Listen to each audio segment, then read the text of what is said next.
Hi friends, it's Deanna Williston with our Blooming Catholic Life, and we're back at a look at another book within St. Stanislaus Papczyński's selected writings. Today we're at the Messenger of the Queen of Arts. It is Training Beginners of Eloquence, composed by Stanislaus of Jesus and Mary of the Piast schools, and it is selected fragments. This particular book within a book is translated by Thaddaeus Lancton, MIC, and Patrick Lynch, MIC, and edited again by probably Father Patrick. The introduction lets us know that this book is a textbook originally on rhetoric by St. Stanislaus in Latin, and it was published, reprinted very quickly under various titles and things. It's also was supposed to be a portion of a larger book, and we don't have that larger book, but we know that it was submitted to Rome. So this little guy was originally published in 1663 with reprints in 64, 65, and 1669, and we know in 1773 2 volumes of this were submitted to Rome. I don't think we know what happened to it, and in composing this, St. Stanislaus used the work of many authors. He mentioned Cicero, Aristotle, Quintilian, Georgius Trapezuantius, Cassius Cyprian Suarez, and Maximus. Possibly also Rado, Kajalauskowicz, and possibly Sobieski. Now, why wasn't this book printed in its entirety? Because you'd have to know a good bit of Polish history to understand some of the others. So they selected the ones that would be most appropriate for an English-speaking audience. I do wonder the Polish editions of this are available, and so they may have more of this writing. So what do we start out with? The first chapter within this book is on praise of the Virgin Mary, Mother of God. It's a very lovely section. It's, let's see here, page 87, just to 94, so it's not huge. Again, you can tell the title of the book, within the book, is going to be on the left-hand page, and the right-hand page is going to have the chapter within this book. I know this looks like a chapter, but these are books within books. It's selected writings. So this is praise of the Virgin Mary, Mother of God. And why did he write on this? Well, if you're just someone learning how to use rhetoric, that is, how to speak nicely, right? Praising Mary is a worthy cause. So he says here, it seems, dear members of the Marian confraternity, again, they're Marianists, so it's kind of they're Marian Fathers of the Immaculate Conception of the Blessed Virgin Mary. So they're going to need to know how to talk about Mary properly. And he tells you here, he who attempts to praise Mary aims at a great matter, for I may rightly believe that all the tongues of the world will not be sufficient to express the praise of her who surpassed the blessedness and dignity of all people. Even if 100 poets with their 100 mouths wanted to state something great on this theme here, not even 1,000 mouths would be sufficient. The one who strives to honor the Virgin Mother of God more by devotion than by eloquence manages it in the best manner. So he's letting you know devotion is the way to go. But if you need to speak on her, yet lest by fearing too much our weakness, we entirely hold back from this praise the most blessed Virgin. Right? He doesn't want you to be so afraid, though, of speaking of her that you're too humble, you're too little, your words just can't ever do it justice, that you never want to speak about the Blessed Virgin Mary. So he is going to tell you how to do it properly. It's a lovely little section. The next one is on Amen. It is amazing. It's actually shorter. It's just pages 95, 96, and most of 97. But as it says, it is the explanation of the most commonly used word in the church. It's amazing. Like, I couldn't put that section down when I picked it up. The section on Mary got a little bit more technical for me. But then again, I was doing it as a book review. And I kind of lost the point, I think, in it. I don't think I really understood rhetoric. And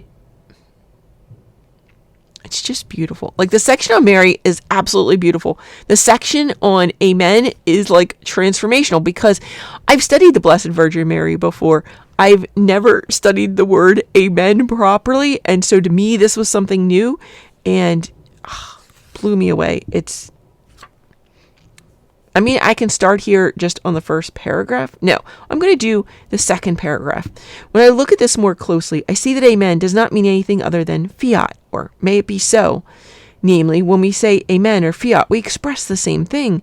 Now, indeed, who would not see more clearly by heavenly light that by this word fiat, the desires of those who beseech God are presented to him most ardently, and that in general this word adds ardor to our prayer in the same way that blood does to the human body. Most ardent indeed must be that prayer under which lie these burning coals. Fiat. Amen. It's not just some casual word that we say at the end of a prayer. If it was, like, why did we keep this word if it didn't have some deep and wonderful meaning? So really want to invite you, if you do nothing else in this book, to go and read the Amen. The last one says speech. Literally says up here, speech. And it's really funny because you're like, okay, it's a book on rhetoric and it's literally about giving speeches. It's really not. It's like, this is a speech, I think. Whether on account of a religious vocation, one ought to forsake the continuation of remaining studies. And the first couple of times I read this, I completely missed the point. I feel like the disciples when Jesus is like, nope. You missed it again, or, they still did not was like the fifth or sixth time Jesus has said something, and it says in the next line, like, and they still did not understand. I felt like that. And then I read it today, and I'm like, oh, it's kind of like, should I keep studying music if I have a call to the priesthood? Should I keep studying aerospace engineering when I know that my heart is called to serve God's people? If I want to be a nun, should I really keep studying geometry?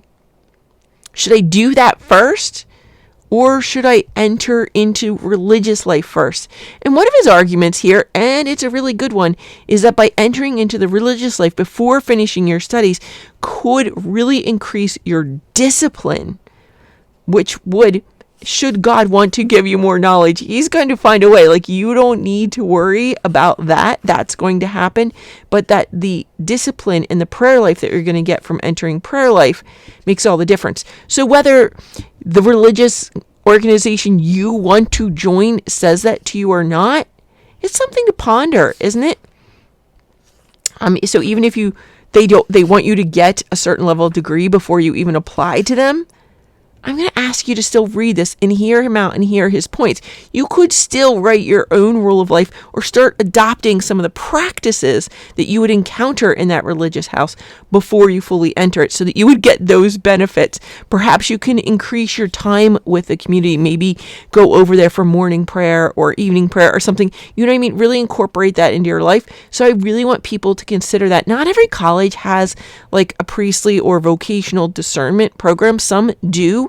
And you get that support and some don't. And so if you don't have that program, I'm going to really invite you to get in and read this first. And those are the whole of the 3 works in The Messenger of the Queen of Arts. So it's a fairly little section. It's just, so ends on 106 and starts on 80. So it's nothing at all to read. It's very short, but incredibly lovely. And it really gets you looking at some things in new ways. Tons of people are out there. I'm not worthy yet. I have to study more. I'm not worthy to enter into religious life. Just reading the section on Amen is going to help your prayer life. And so see what I mean about that? If reading this little section on the words Amen can be transformational to your spiritual growth and life, you may want to read this. Like, if just learning about that one word is going to be transformational to your life, yeah, let's read more of Saint Stanislaus. What advice does he have to give us? Friends, may God bless you and keep you. May make his face to shine upon you, be gracious unto you. May the good Lord bless you. In nomine Patris et Filii et Spiritus Sancti. Amen.